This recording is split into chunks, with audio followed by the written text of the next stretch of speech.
There are families whose names are carved in gold, remembered for their power, their riches, their influence. And then there are families like the Fairfaxes. Families remembered not for what they built, but for what they destroyed. Not for what they gave, but for what they carried. A curse, a darkness, a story so sinister that even the earth seemed reluctant to cradle their dead.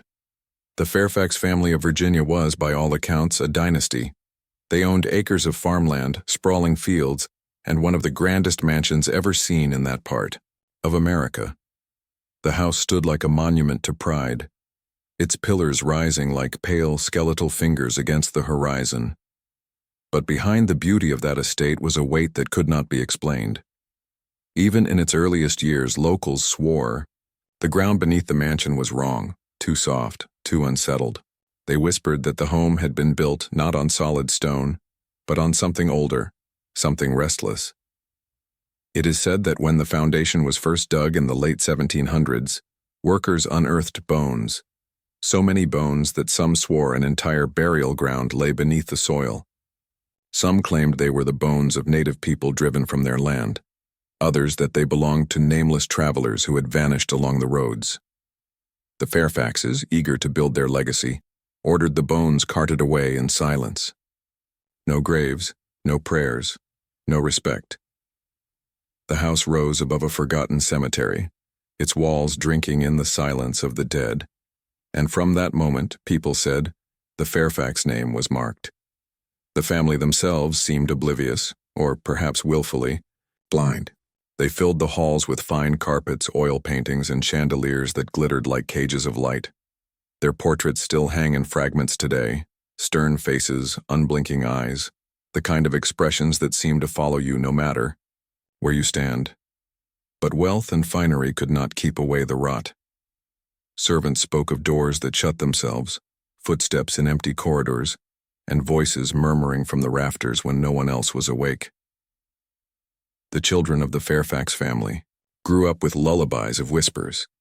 Some claimed they dreamed of figures standing in the corners of their rooms, watching, waiting.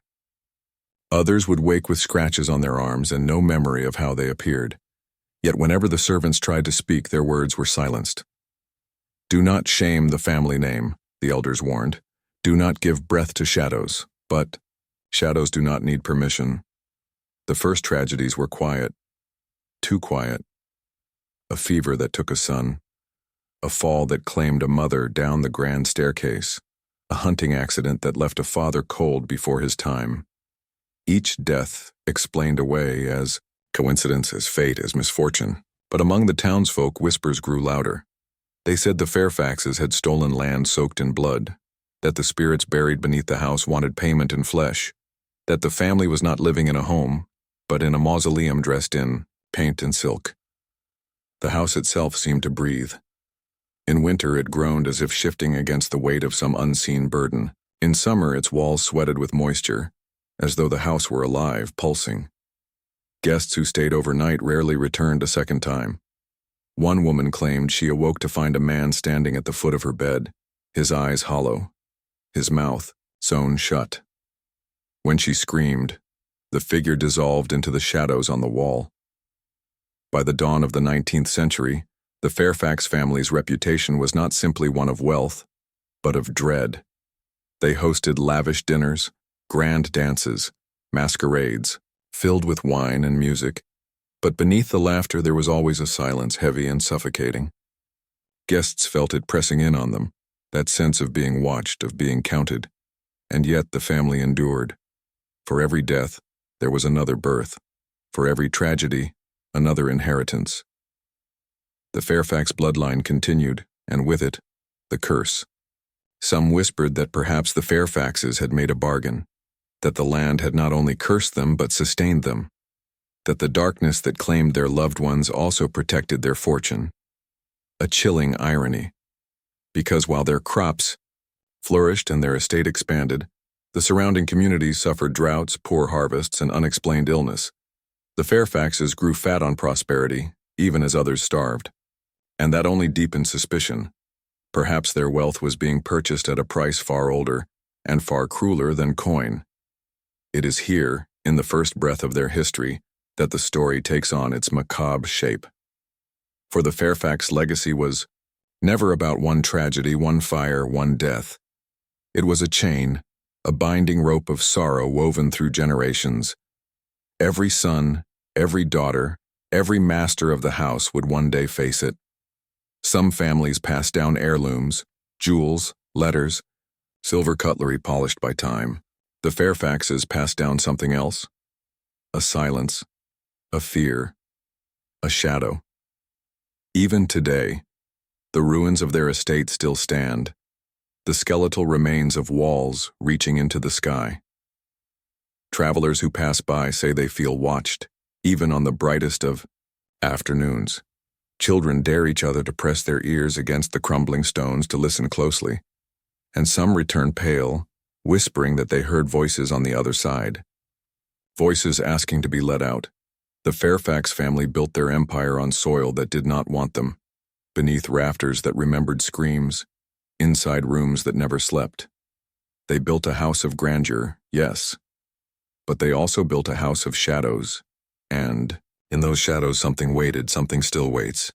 It began with Jonathan Fairfax, the youngest son of the house, in 1803. Barely 6 years old, he refused to sleep in his bed. Every night, servants found him curled on the floor, clutching his blanket, whispering about the man in the ceiling. When pressed, Jonathan would describe him, a tall figure with no face, dressed in black, who watched from the rafters above his bed. The family laughed it off as childish imagination. But the boy's terror was so real that his screams echoed down the corridors at night, waking even the horses in the stables. One evening, his older sister Mary decided to stay with him. "You see? Nothing is here," she whispered, tucking him back under the sheets.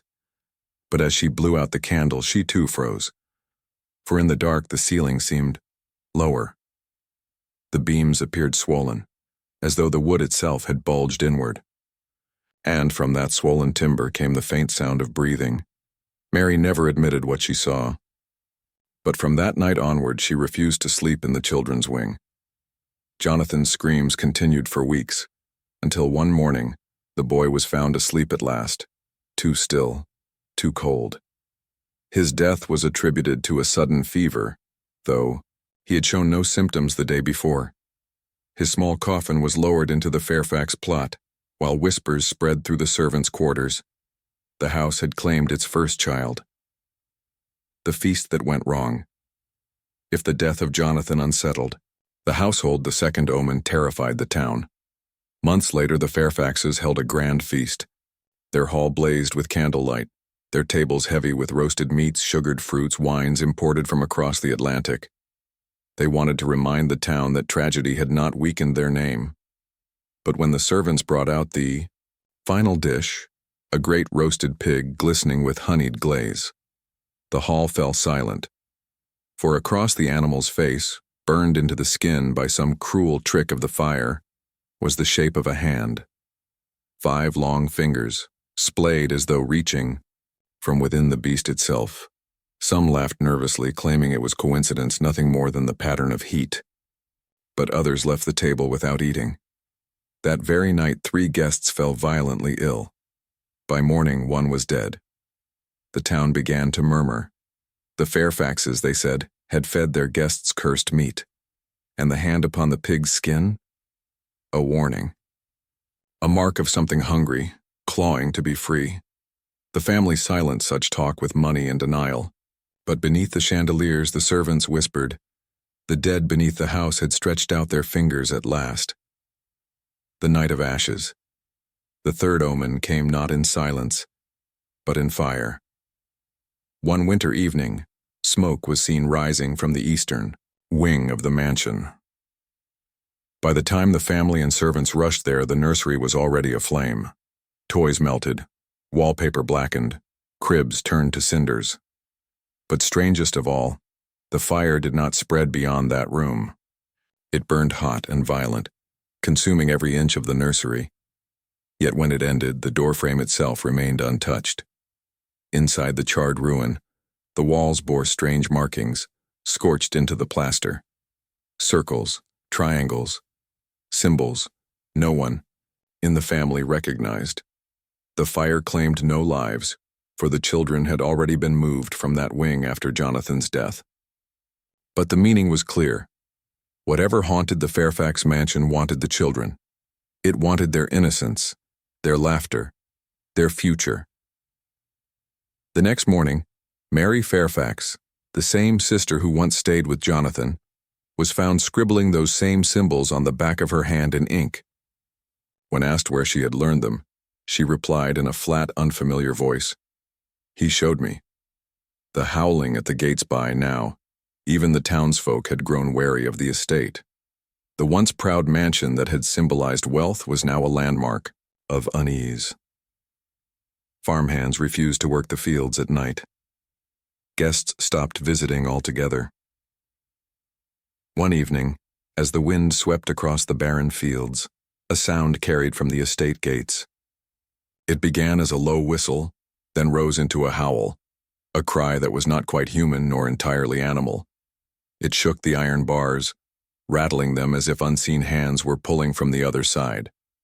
Servants ran to the gates, lanterns trembling in their hands, but found nothing there, and yet the sound persisted.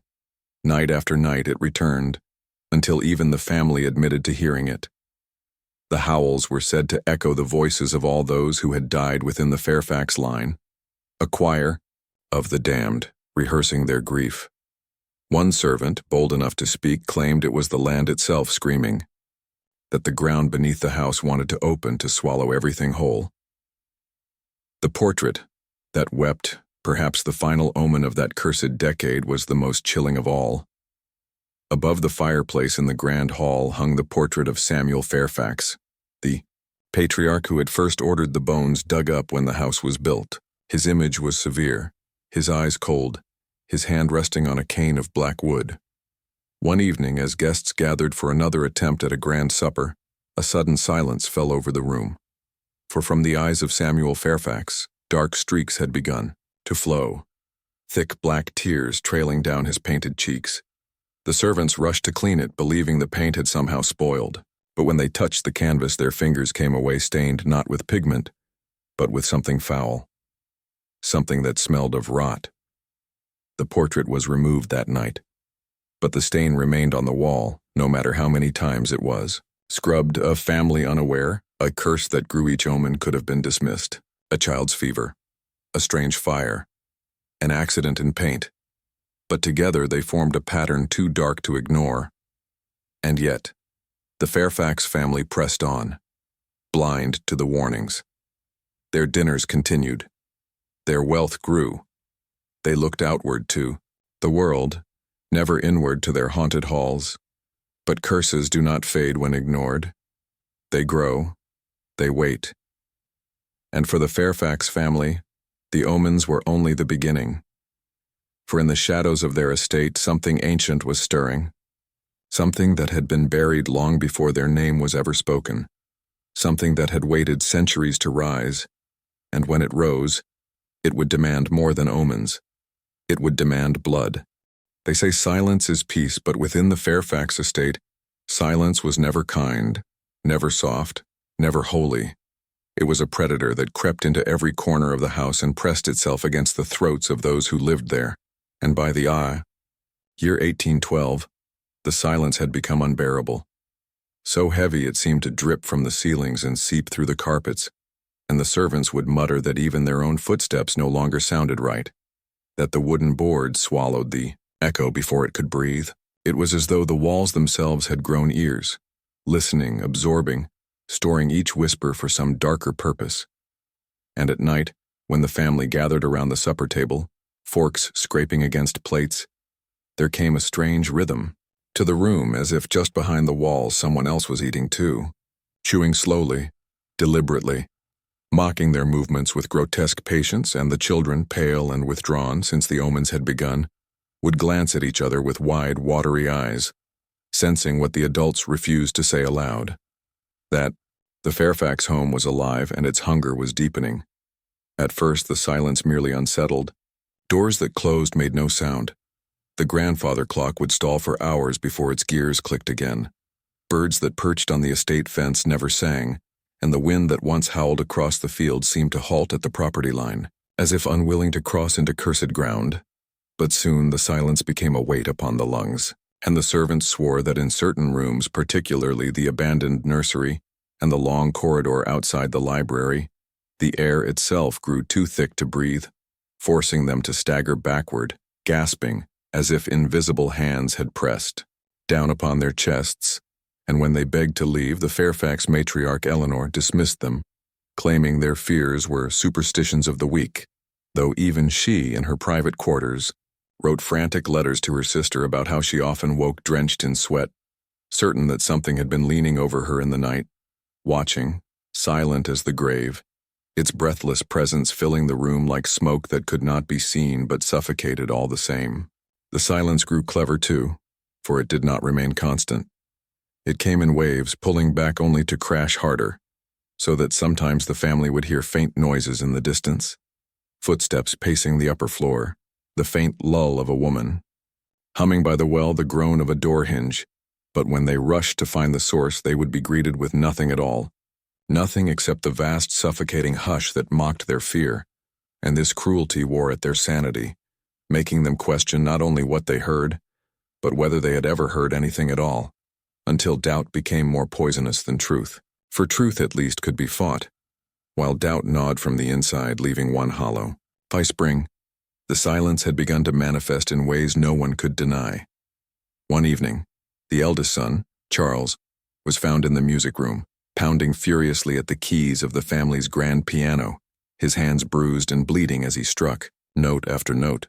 Yet no sound emerged from the strings, not even the faintest whisper, and when he realized his music had been devoured, he screamed until his throat tore, but even that scream failed to echo, falling flat in the air like water on dry stone, and he fled the room babbling that the silence had stolen his voice, that it would steal them all in time. From that night onward, he never played again. The younger children, too, became strangely affected. Mary, once lively and mischievous, took to sitting motionless by the window, staring into the fields as though she heard some secret melody, carried in the stillness, and her little brother Henry began drawing pictures of people with their mouths sewn shut, their eyes wide, their ears streaming with blood. When asked where he had seen such horrors, he would only shake his head and whisper, "The house showed me." Even the animals of the estate grew restless. The hounds refused to enter the hall, the horses would whinny and buck when led past the eastern wing, and the livestock grew thin, refusing to eat, as if the silence had drained not only sound, but appetite from their bodies. The servants left one by one, some without notice, abandoning their wages rather than endure another night of that suffocating stillness, and those who remained often woke to find blood trickling from their ears, though no noise had roused them, and one old maid, trembling and pale, declared before she fled that she had heard her dead husband's voice whispering her name from the chimney, though when she pressed her ear to the hearth, she realized it was not a voice at all, but the silence itself shaping itself into sound just to mock her grief. The Fairfaxes fought to hold on to their composure, arranging dinners, inviting the dwindling friends who still dared to visit. But every gathering ended the same way. The guests would sit in forced laughter, their voices sounding too sharp, too brittle in the heavy air, until at last one would fall quiet, then another, and soon all would sit frozen, hearing nothing but the pulse of their own blood rushing in their ears, staring at each other with the realization that they were being listened to, measured, weighed by something unseen, and when they finally rose to leave, they never returned again.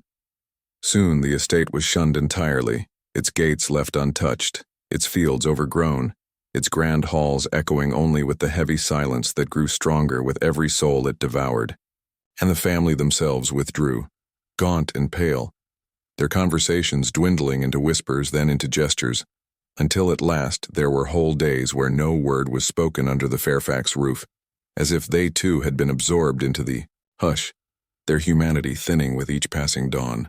And yet within this oppressive stillness there were moments, terrifying, fleeting, where the silence seemed almost to break, not with sound, but with something worse.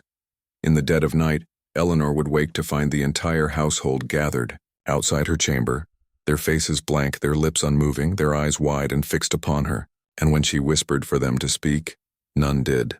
None could.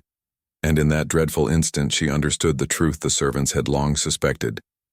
The silence was not an absence of sound, but a presence, vast and endless, a living thing, that had wrapped itself around the Fairfax bloodline, stripping them of voice, of joy, of memory, until nothing remained but its own hollow dominion, and the house, bloated with generations of grief, was merely its cathedral. The Fairfax silence was no peace. It was a mouth that opened wider with each passing year, and though no sound was heard, the world outside could feel it still. The town children who passed the gates spoke of ringing in their ears, of faint whispers begging them to come closer, and some swore they heard music from the windows, a music too faint to place, too distorted to trust. Yet when they pressed their ears to the earth, they realized the sound came not from the house, above, but from below, deep in the soil, where bones slept uneasy and silence fed on their forgotten screams. The year was 1837, and the Fairfax estate stood like a dark jewel in the Georgian countryside, an opulent house with grand arches, stained glass windows that twisted the sunlight into strange hues, and hallways that seemed longer than reason could explain. By then, the Fairfax family's name had already become synonymous with whispers of unnatural wealth and whispered blood bargains. Neighbors rarely ventured close, yet on one unforgettable winter's night, the mansion glowed brighter than ever before. A great banquet was announced, ostensibly a celebration of the Fairfax lineage, but those who received invitations felt an uneasy weight press against their ribs, as if some unspoken curse came sealed within the wax. The great dining hall was prepared like a temple to gluttony. Velvet draperies in deep crimson lined the walls, and an oval table stretched endlessly, covered with foods that seemed both luxurious and unsettling. Roasted pheasants, bowls of sugared fruits, steaming venison, and pitchers of blood-dark wine glimmered under the flickering chandeliers. But something about the dishes seemed too red, too glistening, as if nature itself had been coaxed into unnatural ripeness. The servants moved quietly, their faces expressionless, their eyes hollow with exhaustion. The guests, merchants, local landowners, clergy, even a magistrate, sat stiffly in their chairs, aware of the honor of dining with the Fairfaxes, yet unable to shake the feeling that they were being studied. At the head of the table sat Lord Archibald Fairfax, a man whose pale features carried both elegance and cruelty. His eyes were sharp, predatory like a hawk waiting for a moment of weakness. Beside him sat Lady Clarissa, whose smile never touched her cold eyes. Behind them hung a portrait of their ancestors, painted in unnatural detail, so lifelike that several guests swore the figure's eyes shifted with the flicker of candlelight. This portrait, older than memory, had been carried by the Fairfax line for centuries, and locals whispered it was not painted with mere oils, but with tinctures of bone and blood. The banquet began with music. A string quartet played from the corner, their bows trembling as though guided by invisible hands. The melody was haunting, its rhythm unsettling, an old folk hymn twisted into something unrecognizable. Conversations at the table were stiff. Guests remarked on the cold of the season, on the harvests, on the state of politics in Washington. Yet each word seemed to vanish into the high ceilings of the hall, swallowed by the house's silence. Then came the first toast. Archibald stood, raising his crystal glass filled with a wine so black it seemed to absorb light. "To the eternal Fairfax line," he declared. His voice was smooth, commanding, yet layered with something too old, too heavy. The guests, reluctant but bound by etiquette, lifted their glasses and drank. The liquid burned down their throats, bitter and metallic, leaving several coughing quietly into their napkins. Lady Clarissa's gaze flickered with amusement as if she savored their discomfort. The meal pressed on. The courses grew stranger. Meat pies whose fillings could not be easily identified. Fish with eyes still glaring upward, though their scales shimmered like jewels.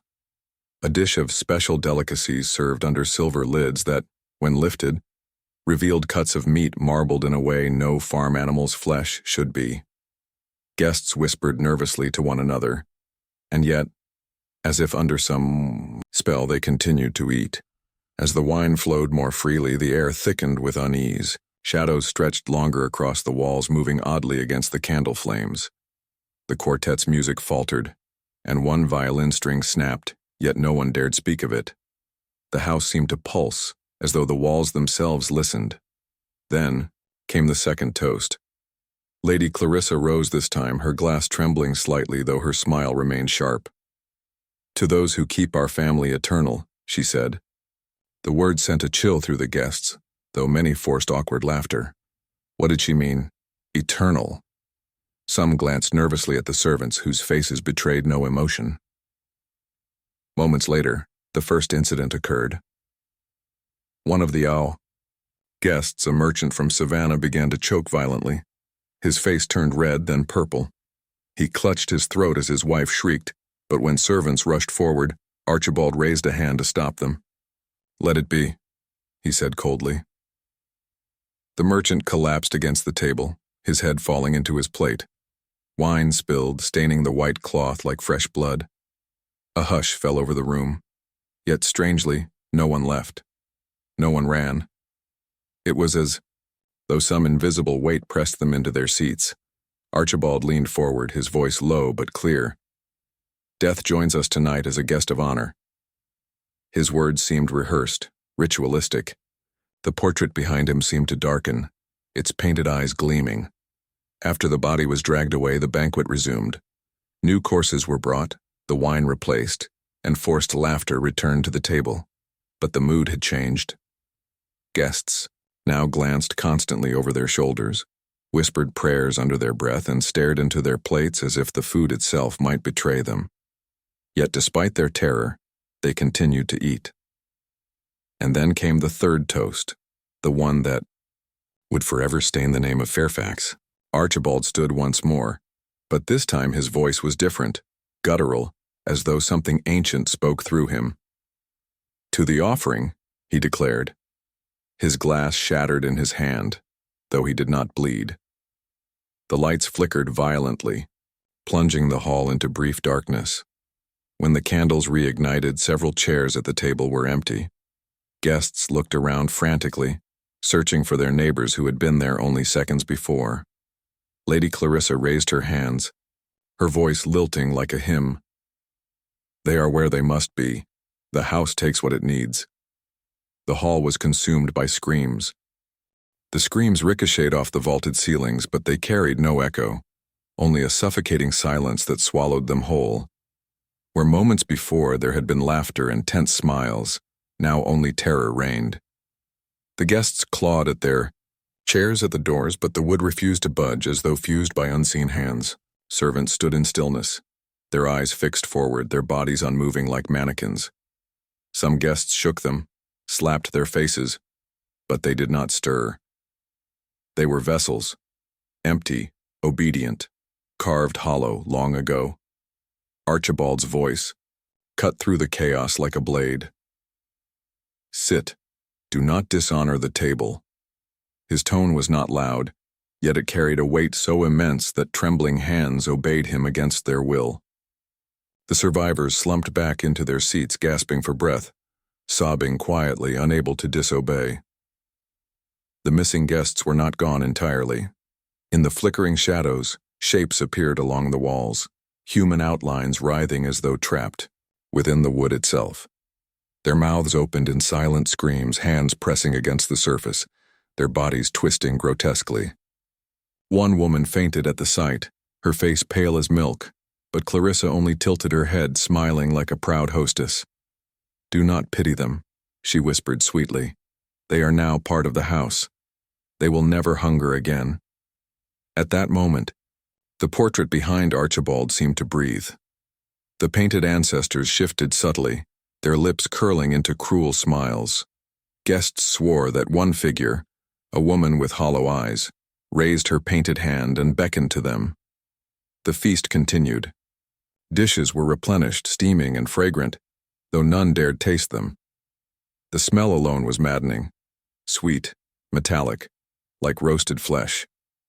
Yet the wine glasses were refilled endlessly, and any attempt to set them aside resulted in the goblet being mysteriously returned brimming once more. Some tried not to drink, but soon their throats burned with thirst, and when they finally gave in, the wine coated their tongues like blood. As midnight drew near, Archibald rose for the final ritual. His pale face glowed in the candlelight, his eyes burning with hunger. "You have dined with us. You have shared in the covenant, and so you shall give back." At his words, the house groaned like a living beast. The chandeliers rattled violently, casting shadows that writhed across the floor like serpents. One by one, the guests began to convulse, their bodies twisting, their veins bulging as if some unseen force drew life from them. Their screams harmonized into a hideous choir, echoing through the mansion until even the servants flinched. Clarissa clutched Archibald's hand as if in ecstasy, whispering, "The house is fed. The line is eternal."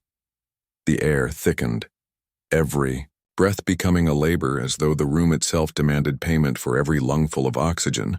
A man at the far end of the table clutched his chest, veins darkening beneath his skin, his lips quivering in pain before he slumped forward into his plate. But instead of falling lifeless, his body jerked upright again, strings of unseen puppeteers, pulling him back to the feast. His eyes were vacant now, glowing faintly like embers in a dying fire. Those still conscious began to pray, whispering broken psalms, calling upon saints, upon God, upon anyone who might intervene. Yet the only response came from the walls where the trapped shadows thrashed harder, their faces contorting in mockery of prayer. One whispered voice, disembodied and cruel, seemed to mock the prayers aloud. "He does not hear you.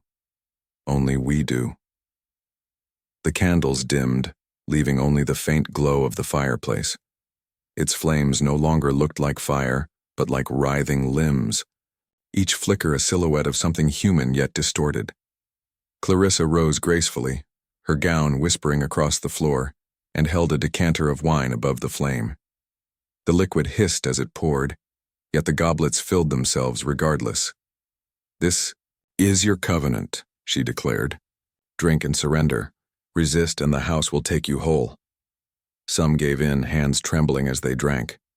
Others tried to resist, but their throats betrayed them, forcing the liquid down, choking them until submission was the only escape. Archibald watched with satisfaction, his thin smile sharper than any blade. For him, it was not a banquet. It was a ceremony, a renewal of dominion through terror and obedience. A sudden wind burst through the dining hall, though no window was open. The chandeliers swung wildly, shadows dancing across the walls like skeletal figures celebrating a grotesque carnival. The house itself seemed alive, humming low with hunger. Dishes rattled, wine sloshed, and the great oak doors beat with a rhythm, as though the heart of something enormous pulsed within them. One guest, a young man with trembling hands, rose in defiance. "You are monsters," he screamed, his voice cracking under terror. But before he could run, the very carpet beneath his feet coiled upward, ensnaring his legs like ropes. He was dragged back into his chair, bones snapping, his cry silenced into a wet gurgle.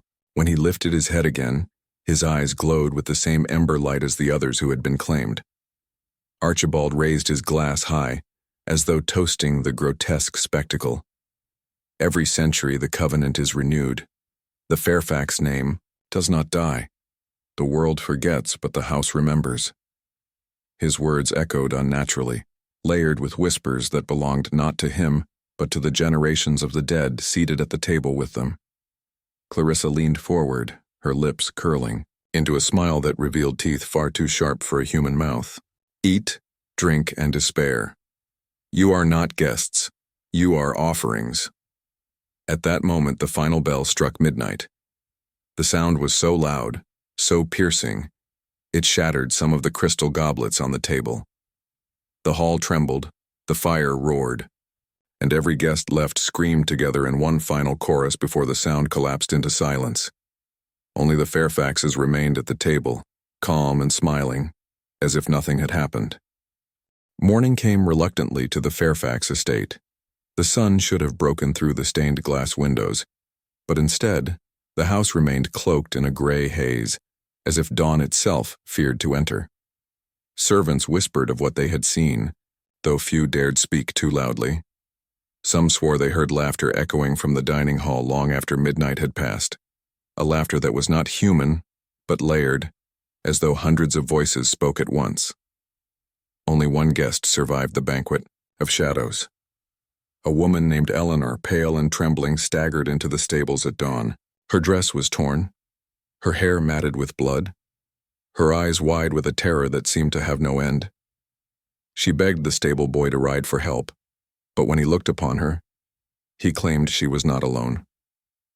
A shadow clung to her like a second skin, its face pressed against her back, whispering into her ear. Eleanor tried to flee the estate, but the further she ran, the more the land betrayed her. Paths curved back toward the mansion. The forest seemed endless, every turn returning her to the same gate she had escaped. When finally she collapsed upon the roadside, she was taken by villagers into their care. Yet she never spoke clearly again. Her words were fragments: wine, fire, faces in the wall. And when she slept, her screams filled the night. The villagers who sheltered her noticed strange things. Food rotted faster in their homes. Children grew sick overnight. And wherever Eleanor walked, mirrors cracked, reflections warping into unfamiliar faces. The more they cared for her, the more the village itself seemed cursed. Eventually, the people drove her away, terrified she was carrying the Fairfax evil with her. She vanished into the woods, never to be seen again. Some say her wails can still be heard at night, drifting through the trees near the Fairfax land. The Fairfax estate did not fall with that night. On the contrary, it flourished.